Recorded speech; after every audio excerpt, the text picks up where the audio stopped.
So 2 weeks ago, I did a video showing off my entire MCU steelbook collection. Followed it up last week, I did my entire DC movie collection, and the only other thing I could do was do my entire Marvel. Well, not Marvel. That's not the MCU collection. This is all the Sony movies. This is all the Fox movies.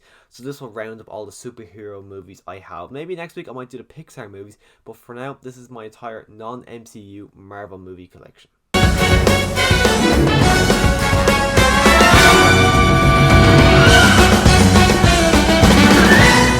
So to kick things off, I do have The Amazing Spider-Man. I think this movie, it's okay. It's probably, I think in my ranking of the last time I did a Spider-Man ranking, I think I put this as number, or what are we, up to 8? I think I had this as like the worst Spider-Man movie, just because as I was rewatching it, I kind of forgot majority of the movie, so I felt like I was watching a movie. So I thought to myself, I think I'd rather watch a movie where it's bad, but I can still remember it, rather than this movie where I just think it's really unmemorable. I think if I was to watch it again, maybe my opinion might change on it a bit. But I think Andrew Garfield and Emma Stone's relationship in this movie is actually phenomenal. So if it wasn't for those two in this movie, I think this movie would fall flat a good bit. And then to follow that one up, I do have The Amazing Spider-Man 2. Picked this one up in steelbook form. I hadn't picked this up for 8. I only picked this up a couple of months ago, and the only reason I did was just to kind of complete up my Spider-Man collection, because it was the only one I didn't have, and I got the steelbook for like €10 or something. So the back, the front, and then the inside is just kind of electricity all over, which I think the steelbook itself, it's a pretty cool steelbook, but the movie,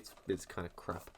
And then another one, we're going on to Deadpool 1. I'm a massive fan of this. I've seen it in cinema with my dad, because in Ireland it was 16. I was 16 when it came out, but I always, because it was R-rated in America, I thought it'd be 18, so I panicked. I'm like, okay, I need to go see it with my dad.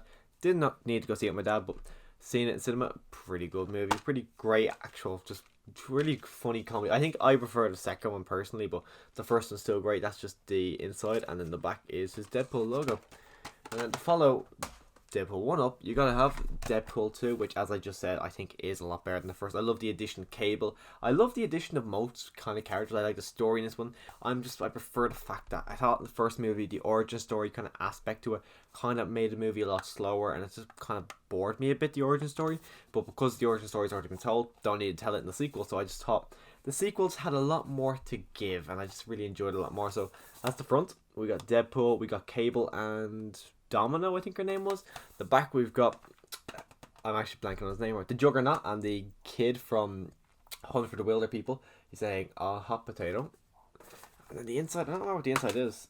Oh, there actually is nothing in the inside, it's just blank. It's just because I've actually never watched the super duper cut, so I don't know if that's actually any better, if any worse. Maybe I'll watch it soon, but I don't really know if it's much of a better movie. Followed up, Fan Stick. Picked this up, I want to say last month I picked it up. I only picked it up because it was like €2. It's complete crap. I seen it in cinema, and when I went to see it in cinema, see it with my mum, brother, sister, and I wanted to go see Jurassic World. They had no interest in Jurassic World, so they said, let's go see Stick. We see Stick. They were all bored. I was bored. I think we would have been better off seeing Jurassic World, but I hadn't seen it since the cinema until I seen it last month when I picked it up. It's bad. The ending is very bad. The middle act and the start, I don't think is the worst thing alive. It's just the ending kind of just destroys it, and there's just so much wrong with this movie that I just didn't enjoy. I think the only reason I'm going to keep it is just because I got it for cheap, and because it's a Marvel movie. Followed up, Fantastic Four from 2015 or 2005. I actually don't think this is the worst movie ever. It's very cheesy. It's very stupid, but I have fun when I watch this movie. I haven't seen it in a while. I actually watched Rise of the Silver Surfer a week ago, I think, whenever Disney Plus came out here now, and I watched it. I want Silver Surfer on Blu-ray, but I want it with this kind of slipcover because I like these slipcovers. So I'm sure once I find the Rise of Silver Surfer with the slipcover, I would pick it up because I'm actually a massive fan of these slipcovers. And then this one, Howard the Duck. I've done an unboxing of this kind of steelbook. I picked it up when I got the Marvel Mystery Steelbook. Didn't know what it was. Did not think it was going to be Howard the Duck. So and now I have Howard the Duck. I've seen it once. I thought it was really, really bad. But then that's the inside. We got the back. And then the inside's just an egg. For a pretty crap movie, it's actually a really nice steelbook. And it's probably one of my favourite steelbooks. I'm actually a really massive fan of that steelbook. It's just, the movie, it's just ridiculously stupid. And then another one, Spider-Man Into the Spider-Verse, one of my actual favourite movies probably one of my favourite Marvel movies. I just think this movie is actually great. It's a lot of fun. The animation style is so unique, so quirky, and I really like it. And all the characters in this movie I actually really enjoy. I haven't seen it in actually a couple of months. I might go back soon and watch this one again because it is just a lot of fun. And I've actually been considering upgrading Spider-Man Into the Spider-Verse into 4K because Blu-ray I just don't think is just, it's not good enough for this movie. I think it should be a 4K movie experience. So maybe next couple of weeks I'll upgrade that to 4K.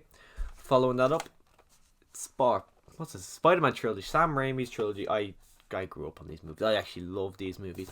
I remember the first time I seen Spider-Man 1, I was like, that's incredible. And Spider-Man 2, I thought that was incredible. Went in 3, I always thought there was something wrong with 3, but I could never really figure out what it was. I had the big, massive box set a while ago, and then I picked up the steelbook just to kind of, not only because it was a steelbook, but also just to kind of save space. But I watched the first one with my girlfriend. I don't think we ever got into the second third one because she's never seen them. So we started watching the first one. It could be a year ago at this stage, and we never went into the second one or third one for some odd reason. But that's the front. The back is kind of continuing on, and then the inside is just the discs, and then the I wish the discs had better artwork than that though. I think the disc artwork is just, it's not consistent, and it's kind of a bit of a disappointment. Like, you think if you're going to the effort for a steelbook, at least make the discs better. Following that up with Venom, I skipped it in cinema because I thought it was terrible, but it's a lot better than I think it deserves to be, and I'm actually really excited for the sequel this year. I picked it up in 4K because I actually did I see it online? I don't know. I think I seen it online in between cinema and Blu-ray. My girlfriend never seen it. She really wanted to see it in cinema, but we never did. So came out day one, picked it up so we could watch it together, and it's okay. I don't think, as I said, I don't think it really warrants a 4K pickup. I think at that stage when I picked it up, I was just like, everything I buy must be a 4K movie, so I picked it up in 4K. If I was to buy it now, I probably would just buy the Blu-ray because it really does not need to be a 4K movie. Now we're to the X-Men collection. First up, the X-Men trilogy. I love this trilogy. I never actually grew up with this one for some reason. It took me actually years to watch the X-Men trilogy. 1, I think, is the best, and 2 is not as good. It's still good. I just don't think it's as good as X-Men 1, and 3 has loads of problems, like loads and loads of problems. But it's one movie that, for some reason, I found myself actually watching that one a good bit. Like, I think I've seen 3 more than I've seen First Class, Apocalypse. I think I've seen 3 probably one the most of all the X-Men movies, and for some very weird reason, don't actually know why, but I have seen 3 loads of times. And then we got X-Men Origins Wolverine. I actually watched this over the weekend for some reason. I don't know why I decided to watch X-Men Origins, and it's worse than I remember it being. I remember it being bad, but I hadn't really had an opinion on it because it'd been so long, and the special effects are terrible. The story is really weird, and it's just, I've got these fake Wolverine claws. I think the fake Wolverine claws I have probably look a bit more realistic than what the claws look like in this movie, because the claws in that movie are a bit all over the place. And then X-Men First Class, I love this movie. I hadn't seen it in years, and then I picked up the steelbook, I want to say a year ago, and I watched it, and I forgot how great this movie actually is, because this movie itself is actually a phenomenal movie, and it's one that I don't think it gets, people don't talk about this movie enough or as much as they should do, because it's a great movie. And if you haven't seen this movie, I will recommend you 100% watch this movie.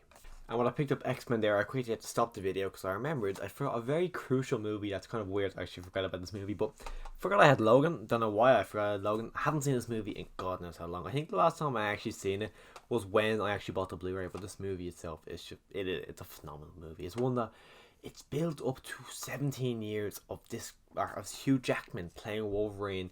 And I don't think they could have done this. I don't think it went X-Men and then we hadn't had X-Men movies for 17 years. For some weird reason we just never did a sequel. And then all of a sudden they bring out Logan all that years later. I don't think it would have worked. I think it was seeing Hugh Jackman literally play him 10, 11 times leading up to this movie. That's what made this movie work so well as well. I think this was actually the first movie in cinema that actually brought me to tears, which is something I wasn't really expecting when I went into this movie. But again, it's just absolutely phenomenal. Haven't seen it in a while. Might watch the black and white edition because it comes with it, and I'm sure the black and white edition of Logan is a good edition. Next up, X-Men Days of Future Past.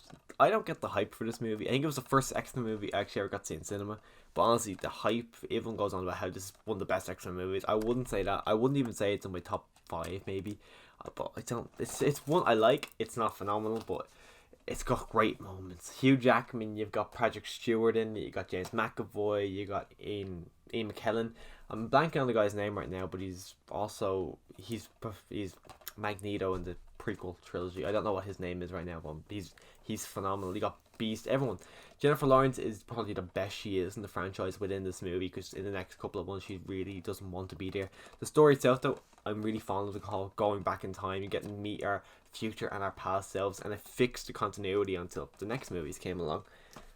And then we got X-Men Apocalypse. I'm actually a big fan of this movie. I'm a lot bigger of a fan than everyone kind of gives it credit for, because people always go on about how crap this movie is. Oscar Isaac is good as Apocalypse, but he doesn't do anything that I don't think anyone else could. I don't think anyone could have done the role he did. He didn't bring anything new to it, but he also wasn't terrible as him. You got James McAvoy as Professor X. He's just phenomenal. I think he's a really good actor who also just does not get enough credit. He's a phenomenal. Look at him at Split. You look at him in the X-Men movies, and I think he deserves a lot more credit than he deserves. Sophie Turner, not really a massive fan of her. I just don't think she's really an incredible actress. So I kind of wasn't really that pushed to see her play Jean Grey, and Jennifer Lawrence clearly did not want to be here for this movie. And the last movie, X-Men Dark Phoenix. First time I seen it, I hated it. I actually crapped on it. But then I picked up the Blu-ray because I kind of wanted to complete my X-Men collection.